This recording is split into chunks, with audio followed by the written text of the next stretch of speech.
Good evening, New York. It's so amazing to be here in the cinema with you all. You just don't know what New York means to us in New Zealand and Australia. You know, for us, New York is the bastion of free speech, of free press that actually does researches and does deep articles and fact checks. We love you, New York. And bravo!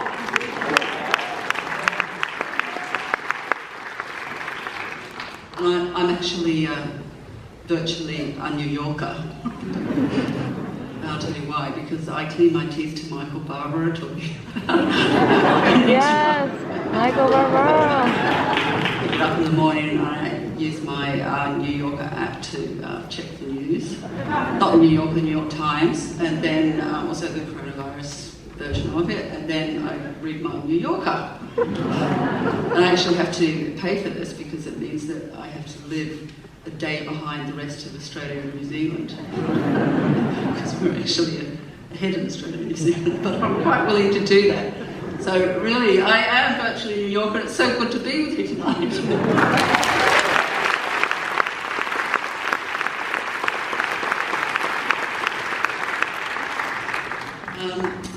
I'm going to bring out my amazing collaborators now, and first of all, I'm going to ask Benedict Cumberbatch to join me.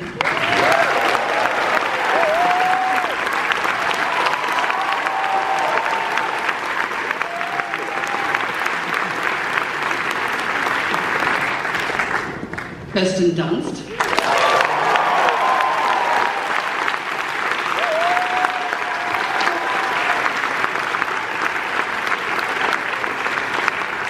Kodi Smit-Mcphee.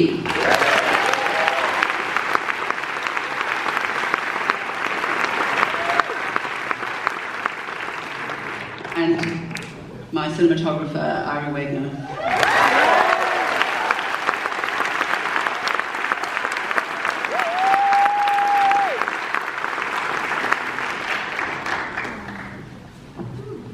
We have time for a couple of questions. And I think everybody's up for it, so I will go. Yes, Gloria. It's an adaptation of a famous book by Thomas Savage called The Power of the Dog. So you haven't seen the film, so we're not going to reveal anything yet. We'll try. But can you mention what attracted you to the book to make it from the page to the screen? What was the turning point for you? It's very rare when you read a book, and actually it's not such a famous book. It's a book that has been overlooked. You know, I think it's an extraordinary book, but it's an overlooked novel. It's very rare when you find a book that its themes, its story, its characters work so well together, and that the narrative all join together to sort of expose each other, and actually not sort of slow down at the end, but kind of have this beautiful rise. Mm-hmm. And so I just felt like, God, I've read a great book. And that was enough for me for a while, but after a couple of weeks I went like, I wonder who owns the rights. And I asked my agent, and she found out that a Canadian guy called Roger Frappier had the rights, and I went, oh, okay. And then a couple of weeks went by, and I said, should we call them up? I wonder if we need someone to make the film for them. And so it went like that, and fortunately, Roger very, very kindly gave me the opportunity to adapt the story and to direct it, and which I did so with a lot of my other producers. I need a lot of people to lean on. As you can see, I'm spending so much time reading my magazines, newspapers, etc. It's a 3-hour job, right?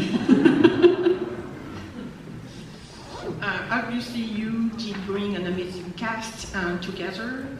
And can you talk a little bit about the process to bring everyone? And did you start with someone in particular and work around it to make sure the chemistry was right, or did you just pick names and like, this is what I want, and they will work together, even you know?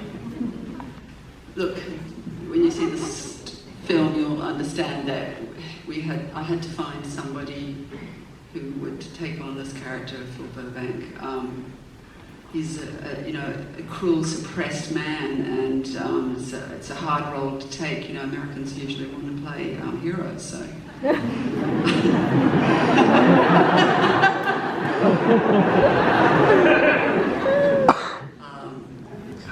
But I think it's a real actor's role for that reason. It's not it's not necessarily a fantasy role, but I think it is in another way because it gives you these extraordinary opportunities that you can put into that.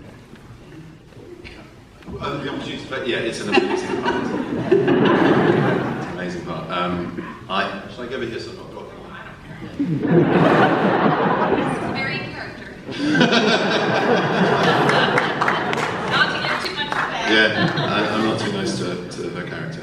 We're friends, but not in the film.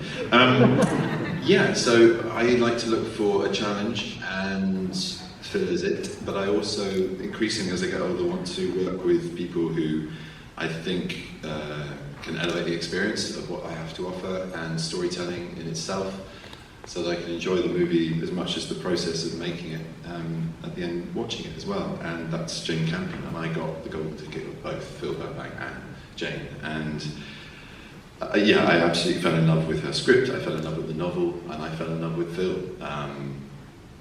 It's really hard to talk about him before you're about to see this film. I think I should just leave it to all of you to have your experience, but mine was amazing. Oh, sorry, I'll shut up. Thank you.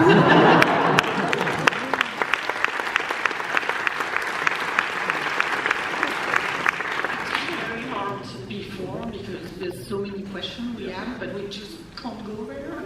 But pay attention to details. The voiceover at the beginning, I think, is an indication of things to come or not to come. It's important to just, from the beginning, just stay with it.